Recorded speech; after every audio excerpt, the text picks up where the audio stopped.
Dobrodošli u još jednu epizodu Open podcasta. Pored toga što je Wine Vision by Open Balkan sajam, to je i platforma koja omogućuje i vinarijama, destilerijama, ali i vinskoj sceni da bude prepoznatljiva i vidljiva i na svetskoj. S tim u vezi, sa nama je danas profesorka marketinga na Fakultetu organizacionih nauka i stručnjak za brendiranje područja, nacija i destinacija, Branka Novčić-Korać. Pored toga što je profesorka na FON-u, Branka je i konsultanta gde radi na projektima brendovima i savjetuje male i velike kompanije. Dobrodošla. Bolje te našla. Hajde odmah da te pitam na čemu sada radiš, da li su tu među projektima vinarije i destilerije? A kako teško pitanje za početak. Jesu, da, trenutno, u stvari zapravo već jedno 8 mjeseci radim sa rakijom broj 1 iz Federacije, iz Bosne i Hercegovine i radimo na jednom vrlo ozbiljnom projektu rebrendiranja, repozicioniranja, uvođenja novih linija proizvoda. Nedavno smo okončali i deo kampanje koji je bio vezan za plasiranje tih novih linija proizvoda. Tako da sa njima aktivno radim, da mogu reći svakodnevno. I jako je zanimljivo i dinamično, sam puno toga i ja naučila o destilerijama i kako izgleda tržište rakije. Tako da to deluje svi mogu, a zapravo ne mogu svi i šta izdvaja bolje od onih najboljih. Pored toga, na brand masterclassu na kom smo se ti ja isto družile, često dolaze vinari, tako da dosta sam upoznata sa stanjem vinske scene Srbije i uglavnom dolaze sa sličnim problematikama, a to je kako da se izdvoje i šta je to što oni nešto novo mogu da urede. I da, radila sam pre nekoliko godina na, to se zove program Vinarstvo i vinogradarstvo Srbije u delu istraživanja, tako da i sa te strane strateški upoznata sam sa stanjem vinarstva i vinogradarstva u Srbiji. Sjajno. Sjajno, raduje me zato što konačno čini mi se imamo priliku da svi mi koji smo iz ove industrije i vinske i iz destilerije imamo priliku da čujemo sada pregršt nekih stvari od tebe. Kako je iskustvo, negde smo skontali iz ove izjave tvoje da se definitivno sada vinarije već ipak okreću malo i tom marketiškog aspektu, ne samo proizvodnom delu i procesu. I gde misliš da smo sada danas negde sa tim i na čemu bi trebalo još dosta raditi? Da, pa znaš i sama, poslednjih nekih 10-15 godina porast je broja vinara na tržištu. Samim tim pojavljaju se konstantno novi brendovi, nove etikete i ono što negde mene uvijek inspiriše i fascinira jeste koliko se vinari zapravo bave etiketama. Tako da, hajde da se vratim na početak tvog odgovora, a to je, mislim da smo negde u nekoj ranoj fazi marketinške zrelosti i da još tu dosta treba da se radi. Dobrim delom, bar ono gledajući i sarađujući sa vinarima, a i destilerijama, priča brenda i one osnovne postavke brenda koje su jako često neopipljive biznisima, ostaju nekako intuitivno postavljene, dok se deo koji je opipljiv, a tu ćemo pričati o logotipu, etiketi, ambalažama, sekundarnim pakovanjima i slično, to se dosta ulaže. Tako da negde ako bi trebalo da izdvojim tu jednu stvar koja trenutno razlikuje uspešne i baš uspešne vinare jeste koliko su ulagali u razvoj svog brenda i uložili u taj neopipljivi deo. I u vrednost, i u priču brenda, i u ličnost brenda. Zapravo njihov identitet. To je onaj trenutak kad se zapitamo, brend nije samo etiketa, brend nije samo logotip ili naziv, nego nešto mnogo više. Jeste, zapravo znaš ako staviš se u ulogu, mislim da tu negde dolazi do jednog raskoraka. Ljudi uglavnom prave nešto iz svoje ljubavi i pasije bez da uvek imaju u svesti tog potrošača koji stoji pred rafom i možda ne zna dovoljno o tvom vinu ili o mojoj rakiji, ali eto treba da donese odluku. I srećni smo kada nam do rafa dođe potrošač koji ima dovoljnu bazu znanja i koji je kroz svoje iskustvo ili iskustva drugih se uverio da je baš to što kupuje pravi izbor za njega, ali situacija je zapravo drugačija. Najčešće nam do rafa, tu pred rafom stoji, zamislite, pred rafom stoji taj neki potrošač, puna polica različitih etiketa i on treba da odabere. I sad, znaš, i vino, u stvari, kada potrošači biraju bilo koji brend, oni biraju svoj identitet.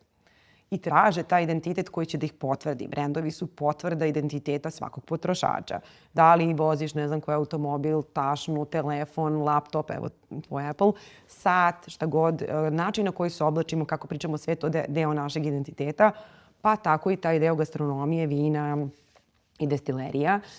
I zapravo upotpunjuje taj neki životni stil koji neko želi da projektuje, svesno ili nesvesno. I on i dalje stoji pri tom policom i treba da donese odluku i donosi odluku, ako ne zna, pretpostavit ćemo da ne zna, donosi odluku na osnovu onoga što vidi. To što vidi nije dovoljno da on donese odluku. Prva odluka se donosi na osnovu onoga što je video. I možda, ako nismo dovoljno promislili duboko naš brend, a tu sad pričam i o vrednostima, priči, ličnosti brenda i tako dalje, kupit će nas jednom, više se neće vratiti.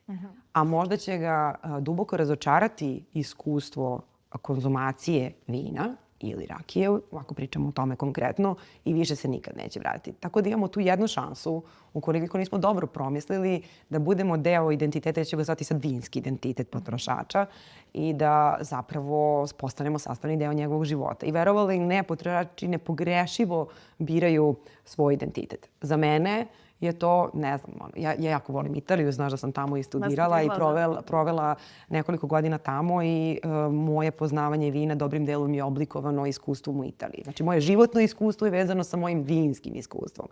Tako I tu bi ti, izvini, osvrnula bi se na to, tu bih te pitala, kada spomenemo Italiju i Prosecco, šta je to, primjer radi kao jedno od najprodavanijih vina na svetu, šta je to što su oni uradili da bi došli dotle?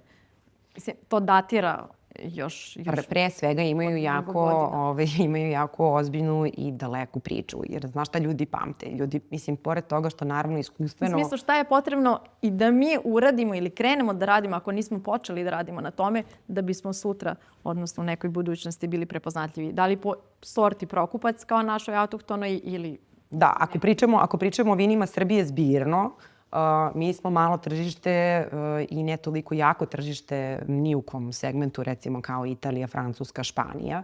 Tako da za nas je jako poželjno i pogodno da se udružimo i jedinimo i da napravimo neki zajednički brend, da li pričamo o Proseccu ili bilo kom drugom italijanskom vinu gde oni nastupaju zajednički kroz određenu sortu vina, što je dosta dobro jer time se jača snaga pojedinačnih malih brendova. Znači napraviti jedan zajednički brend. Sad, da li je to Prokupac? Uvek sam za autohtone sorte i duboko verujem da nešto što je autentično sa našeg prostora uvek može dobro da prođe. Radeći na tom projektu što sam te pomenula za vinare i vinogradare, upoznala sam, nikad nisam znala da postoji, ali evo, upoznala sam Oskara Maurera i posetila sam njegovu vinariju i imala priliku da slušam njegovu priču. I pripremajući se za ovaj naš podcast, ono što sam zapamtila od njega je nekoliko stvari. Sad viš koliko je važna snaga priče, ljudi pamte priče. Oskar je rekao da on pravi autohtone sorte, da je uspeo da sačuva i da oživi sorte vina koje još datiraju iz vremena Rimljana, pa ti šta ja pamtim, eto to sam zapamtila, da su njegova vina organskog porijekla, organska vina, da se prodaju u Nomi u Kopenhagenu i da su to kao, eto, zamisli, vino Srbije na stolu u Nomi. Sad nebitno kome se šta sviđa, kakve su preferencije, ali to je neverovatna pozicija za brendiranje nacije i ovog područja u celini. I zapamtila sam da većinu svoje proizvodnje izvozi. I kao, to je bilo to, taj čovjek mene zauvek kupio. I sad nebitno da li sam ja ljubitelj njegovog vina ili nisam, priča koju pamtim je ta priča. I zapravo za većinu naših vina, kod većine naših vina fali priča brenda. Tako je. Ne samo storytelling, nego priča brenda. Storytelling je nešto što ide kasnije da se razvija ta priča brenda, ali ono neki koren priče. Za većinu vinara, kao što je to i činjenično, te vinarije su nastale relativno skoro, možda nemaju tako daleku istoriju, te ne mogu da se ostane na tradiciju i istoriju kao nešto što je vrijednost na kojoj se temelji brend. Ali poželjno je i važno da svi oni pronađu svoju priču. Ljudi pamte priče. Od svega, znaš, ljudi su naše pamćenje i kolektivna svijest temelji se na pričama. Once upon a time, jer bilo jednom pričaš deci priče. Tako da isto je i sa brendovima, isto je i sa vinarima. Ono što sam uočila, opet kažem ti, sarađujući sa nekima, je da te priče nedostaju. One dolaze kasnije. Naravno, biznisi su fokusirani na tehnologiju, proizvodnje, uzgoj. Mnogo je tu drugih fundamentalnih procesa koji treba da se dese, pa taj brend dođe nekako posledično. I onda kada dođe do toga, bude kao, jako često dobijem te upite, jel bi mogla da nam pogledaš logo? Dobro, šta on znači? Zbog čega je on drugačiji? I opet taj čovek koji stoji pred rafom ili žena da kaže vidi ja ovo želim da kupim. Nedovoljno atraktivno, nedovoljno duboko i jasno zbog čega je to nešto što je pravi izbor za mene i zašto to treba bude deo mog identiteta. Tako da možda bi bio dobar savjet za sve vinare, ali i destilere da uzmu da sklone svoj logo sa svojih pakovanja i da vide šta ostane. Jer ako ostane nešto čega se ljudi sećaju i šta pamte i po čemu prepoznaju te brendove, onda su oni uspešni. Ukoliko nisu, onda moraju da zasuču rukave i da rade debelo. Jer zapravo toliko ti je snažan brend. Da li možeš da ga debrendiraš? Ako možeš, super. Ako ne, onda je tu problem. Ali mislim da je potrebno dosta vremena za to. Da prođe ili... Pa, jeste. S jedne strane da. Ako pričamo o implementaciji da. Ako pričamo o strateškim postavkama brenda, pa svako ima svoju priču. I ti i ja imamo svoju priču. Možda ona nije daleka 100 godina ili 4 veka, ali je dovoljna da bi je ljudi pamtili. Tako da nekad je dovoljno da ti ispričaš svoju istinu. Ona mora da bude istinita, da je zasnovana na tvojim emocijama i onome što je tebe pokretalo kad si nešto počinjala, recimo da snimaš ovaj podcast. I ljudi, to će biti dovoljno da ljudi zapamte. Od svih priča koje ja pričam, moji studenti pamte priče koje su lične. To su priče koje se pamte. Ako uspem nešto da im objasnim kroz primjer koji je ličan i oni osete moju emociju, tako ti isto i sa brendovima. Ako brend uspe da ti ispriča priču koju ćeš ti da osjetiš, onda je to stvarno nešto što je vredno. Ali kažem, to negde najviše nedostaje. Bili su neki jako dobri pokušaji. Dosta toga ima, naravno, prate se trendovi što svetski, što i lokalni, pa se negde tu nastoji da se bude u toku, ali deluje mi da dosta fali autentičnosti. Tako da, eto, neka probaju da se debrendiraju pa da vidimo ko je gde. Da, čini mi se da na osnovu razgovora sa mnogima do sada zaključak jedinstven jeste da svi beže od onog što mi zapravo jesmo. I okreću se svetu i nijednog trenutka ne vrednuju u dovoljnoj meri sebe, svoj proizvod, svoj identitet i ne jačaju ga na taj način, ne bili zaista... Pa da, ali to je problematika većine tržišta kao što je i naše mala tržišta ne vrednuju sebe dovoljno i ne smatraju se dovoljno autentičnima, zapravo jesu. I možda bismo mi mogli da budemo neko niša, vino, prokupac koje bi se plasiralo svetski, ali to naravno zahteva promišljenje i strateški pristup. Mislim, evo ti jedan baš dobar primjer, spremila sam ga za tebe. 16. vek, Holandija, u tom periodu u Evropi su se proizvodile šargarepe u raznim bojama. Brown, bela, žuta, zelena, svakakve su šargarepe bile, nije bila šargarepa narandžasta. I dešava se situacija da se pojavio William Prince of Orange, princ od Oranja na srpskom, koji je u stvari osnivač Holandskog kraljestva, kasnije postavio temelje i tako dalje. I kada je Holandija dobila nezavisnost u svojim borbama, poljoprivrednici su znak, u stvari da mu nekako se oduže na svemu kako se založio za svoje sunarodnike, rešili da naprave šargarepu u narandžastoj boji. Ona je napravljena od mutirane sorte sa severa Afrike. Do tad nije postojala jer je orange, znači Prince of Orange, narandžasta je bila već tada zaštitna boja Holandije. I tako je nastala narandžasta šargarepa. Da, to je, ja mislim, jedan od najboljih primjera brendiranja.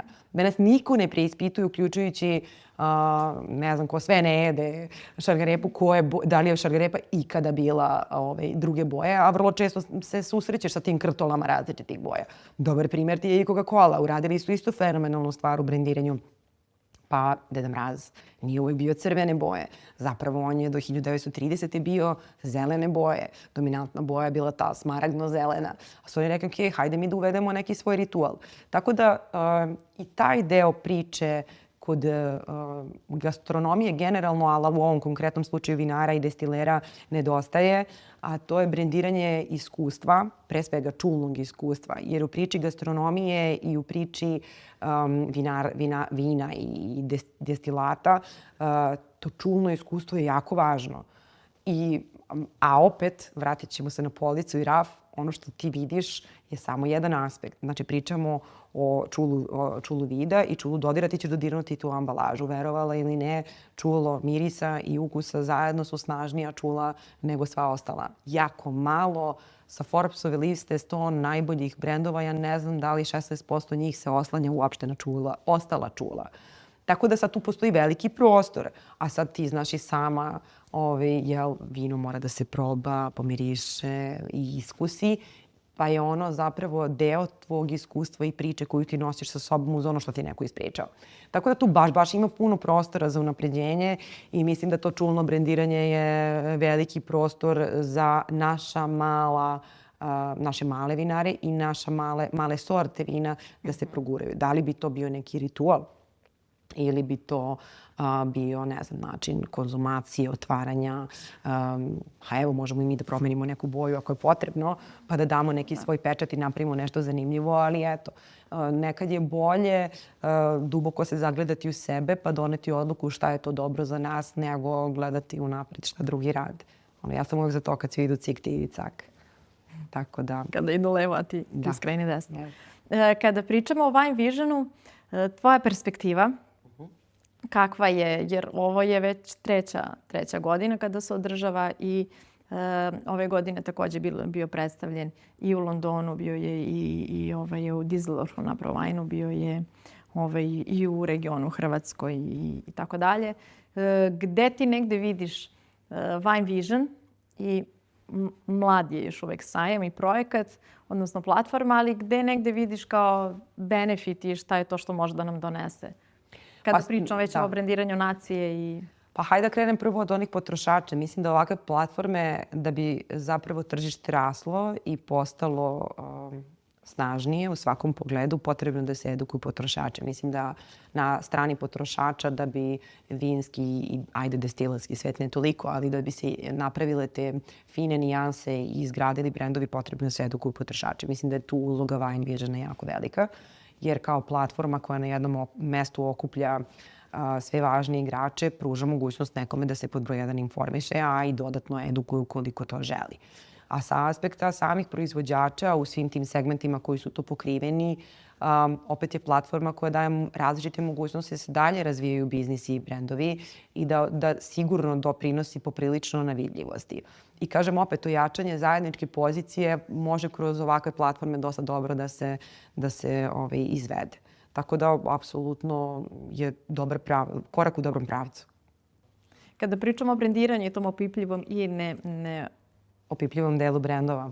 Da, pa većina brendova u vinskom svetu zapravo bavi se ovim opipljivim delom brenda. I to ti je to, znaš, kad pričamo o logu i logotipu, zašto si misle o logotipu? Zato što je to najopipljiviji deo vizualnog identiteta jednog brenda. Međutim, ovaj neopipljivi deo brenda zapravo je ono, pričali smo o priči brenda, nešto na čemu zapravo treba da se radi, pre svega kroz vrednosti koje treba da budu jasno definisane i obećanje koje ti meni daješ kad ja pijem tvoje vino, a onda i kroz ličnost brenda. I jedno od jako zanimljivih iskustava dogodilo mi se sa jednom domaćom vinarijom. Devojka poznaje me jako dugo i radili smo na tome da ispitaju ličnost brenda njihovog vina. I pošto kada brendovi već postoje neko vreme na tržištu, one već imaju utvrđen identitet i neke percepcije koje se vezuju za njih, hteli mi to da priznamo ili ne, radili mi na tome ili ne, ali percepcija postoji. I jako je korisno, i zapravo potrošači to rade svesno i nesvesno, svaki brend percipiraju kao osobu. Iako nije. Da li predlaš onda, izvini, da svaki vinar uzme svoju bocu vina i objektivno je sagleda i kaže, ok, šta meni je ova boca? Sad tu su dva dela priče.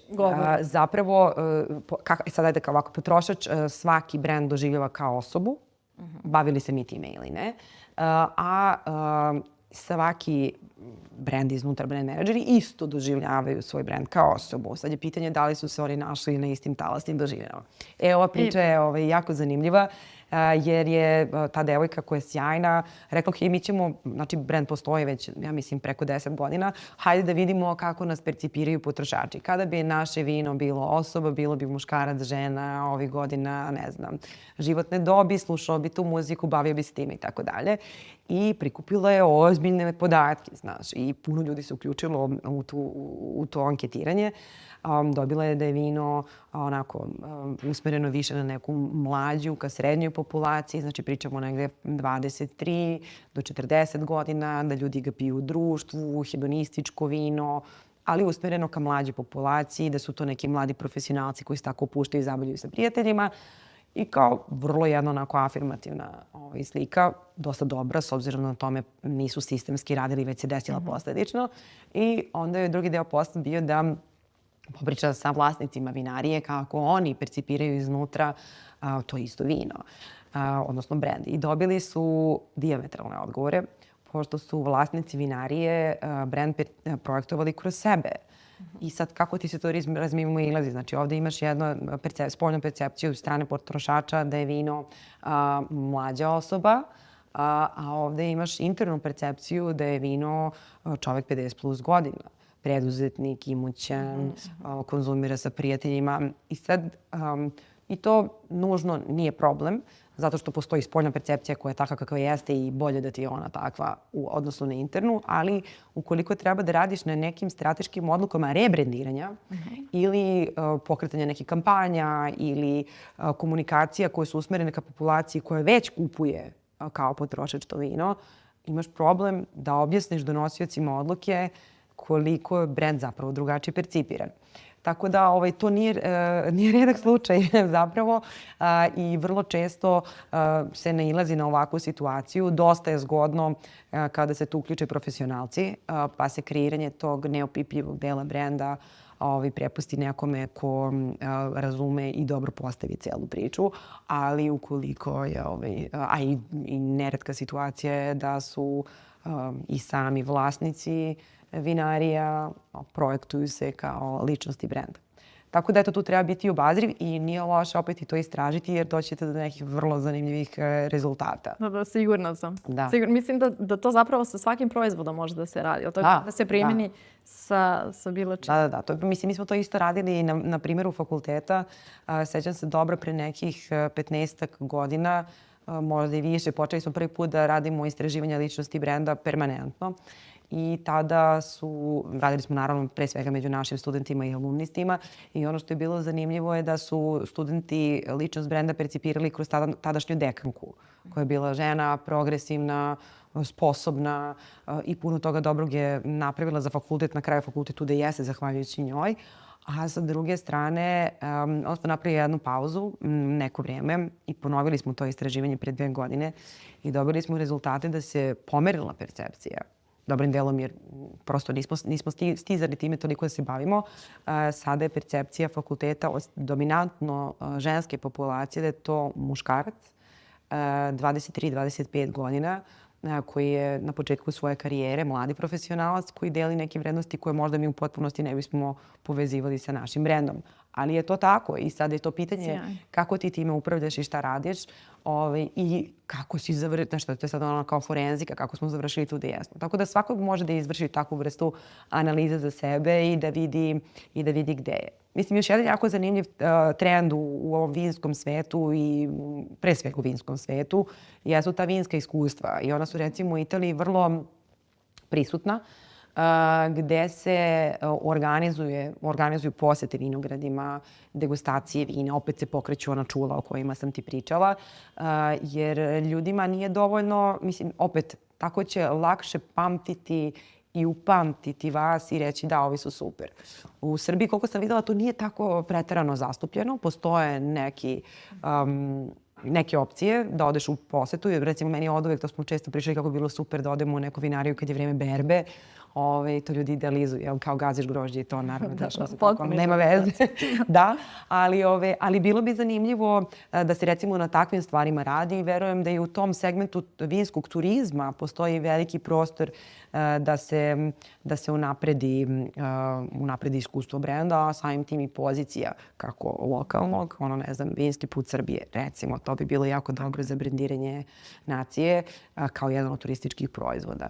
Dakle, ima puno prostora kako može da se inkorporira, ali treba odlučiti kojim pravcem ići. Dobro, znači definitivno ima prostora, samo treba da se odabere put i da se dela. Jeste. Možda te posle ovog, odnosno fakultet, neka vinarija kontaktira pa da dođete svi zajedno Zašto da ne? Zašto da ne? To bi baš bio jedan dobar team building. Verujem da bi svi bili oduševljeni takvom idejom. Zašto da ne?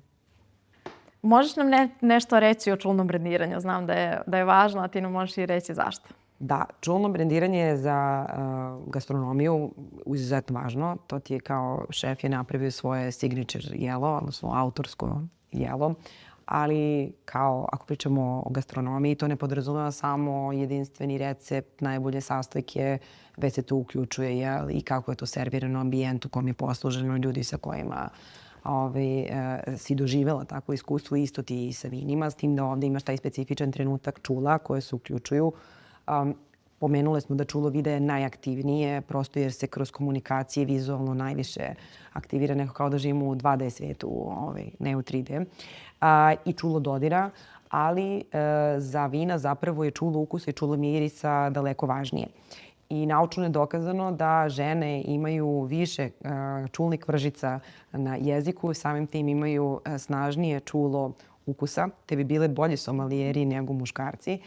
Ali sad čulo ukusa i čulo mirisa su ti neraskidivo povezani. Sigurno si bila u situaciji da se prehladiš i zapušten ti je nos. I kad se takva situacija desi, 80% ukusa prestaneš da osjećaš jer ih ne mirišeš. Znači, bez čula mirisa nemaš čulo ukusa. Što i nije iznenađujuće, jer ako se vratiš u životinjski cvet, čulo mirisa je najjače čulo. I kažu da je čulo mirisa 10.000 puta jače od čula ukusa. Tako da, eto, prostora i tu za vinare da možda na tim čulnim aspektima nađu neki način da se brendiraju i nađu svoj čulni potpis, kako mi to volimo da kažemo. Tako da i u tom domenu postoji veliki prostor. Ja još uvek nisam vidjela za regionalne vinare da su se time bavili. Možda u Hrvatskoj gore u Istri je neko nešto pokušao da napravi neki specifičan ukus, ali to je nešto poput kad odeš sad je to već zastupljeno i u maloprodaju, uđeš u prodavnicu pa imaš one specifične mirise koji te podsjećaju na određenu prodavnicu ili uzmeš pasu za zube pa sad svaka ima svoj specifičan ukus. Ali definitivno za gastronomiju, vina i destilerije je to nešto na čemu treba raditi. Znači, neraskidiva veza između čula ukusa i čula mirisa dovodi do tvog čulnog iskustva, kasnije onog nezaboravnog doživljaja. Koliko misliš da je važno brendiranje nacije za promociju vina Srbije? Izuzetno veliki potencijal ima vinski turizam i generalno vina u kontekstu brendiranja nacije, ali sad ću pričati samo o vinima kao jednom od važnih elemenata u celom sklopu brenda nacije. Naša vina još uvijek nisu prepoznata s polja kao važan aspekt brenda nacije, ali recimo rakije jesu. I sastavak uz ćevape i ajvar sastavni su deo identiteta, postojećeg identiteta brenda nacije i to istraživanje iznova potvrđuju. S tim da sam sigurna da kada bi se pravilno sprovela promocija srpskih vina, opet objedinjeno na neki sistemski pristup, verujem da bi i srpska vina imala svoje mesto, jer imaju autentičnu priču i imaju autentično poreklo. Ali dosta nacija u regionu je iskoristilo vina kao put da ispričaju svoju priču nacije. Tako da jedno bez drugog ne bi trebalo da idu, nego ruk pod ruku. Šta predlažeš proizvođačima, vinarijama, destilerijama i ljudima sa gastro scene? Šta je to što treba da urade, ne bi li se izdvojili, ne bi li bili vidljivi ne samo na našoj sceni, nego i šire? Pa da pronađu svoju autentičnost. Mislim da svi beže od sebe. Vraćamo se na početak priče. I da negde budu sigurni, svi smo mi dovoljno jedinstveni i imamo dovoljnih kvaliteta i vrednosti da to i treba da ispričamo i pokažemo.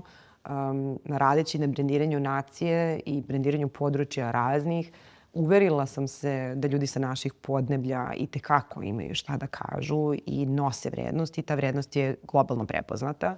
Nažalost, mi često nismo dovoljno samouvereni da se nosimo sa tim i da nekako to istaknemo. Tako da, pod broj 1, da nađu svoju autentičnost, da je predstave i da odgovore na prosto pitanje zašto ja, a ne neko drugi. I ako budu znali da odgovore na to pitanje, malo zvuči filozofski, ali kogod zna da odgovori na to pitanje, za njega ima mesta na tržištu, onda tu priču da ispriča autentično svoje, emotivno, da pokrene emociju i da je priča kroz prizmu čoveka, jer na kraju iza svih tih brendova, iza svih tih vina, gastronomije ili destilerija stoje ljudi i oni imaju neku svoju priču. Ona ne mora da bude vekovima dugačka, ali je sigurno dovoljno jaka jer su uspeli nešto da naprave. A kada napraviš vrednost, već si uradio ogroman korak u tome da se predstaviš tržištu i šteta je da tu priču niko ne čuje. Hvala lepo. Hvala, ja sam sigurna da će tvoja priča poslužiti mnogima koji ovo budu slušali. Hvala tebi na pozivu.